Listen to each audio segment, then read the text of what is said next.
Hello guys, আসসালামু আলাইকুম। আমি আবারও হাজির হলাম আর একটা নতুন ভিডিও নিয়ে।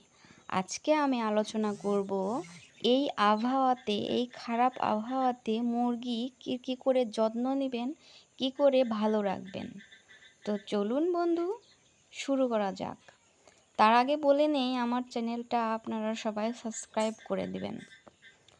তো রাতের বেলা মুরগিগুলোকে জানালা আর বা যেগুলোই ফাঁকা থাকবে, ফাঁকা জায়গাগুলো সব ঢেকে দেওয়ার ব্যবস্থা করবেন। রাতের বেলা ঢেকে দিয়ে রাখবেন আর সকালবেলা সেগুলো খুলে দেবেন।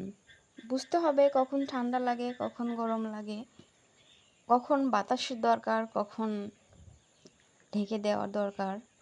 তো আমি করি কি, আমার রুমের রাতের বেলা জানালাগুলো বন্ধ করে দেই আর সকালবেলা রোদ ওঠার পরে জানালাগুলো খুলে দেই। আর বিশেষত আবহাওয়াতে সর্দি জ্বরের ওষুধগুলো বাড়িতে এনেই রাখবেন। আর সপ্তাহে 2 দিন খাওয়ালেই ভালো থাকবে। আর যদি আক্রান্ত হয় তাহলে তো 3 দিনের ডোজ, 3 দিন খাওয়াতেই হবে। 3 দিন খাওয়ালেই ভালো থাকবে মুরগি। তো আমার মুরগিগুলো মাশাআল্লাহ সবগুলো ভালো আছে আর অনেক বড় হয়ে গেছে। আমি তো আপনাদের বোর্ডিং থেকে এই ভিডিও দিয়ে আমার মুরগিগুলোকে দেখাইছি। মুরগিগুলো মাশাআল্লাহ খুব ভালো আছে, আমি অনেক যত্ন নিই।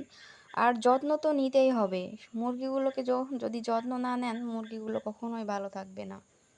তো আজকের ভিডিও এ পর্যন্তই। আল্লাহ হাফিজ।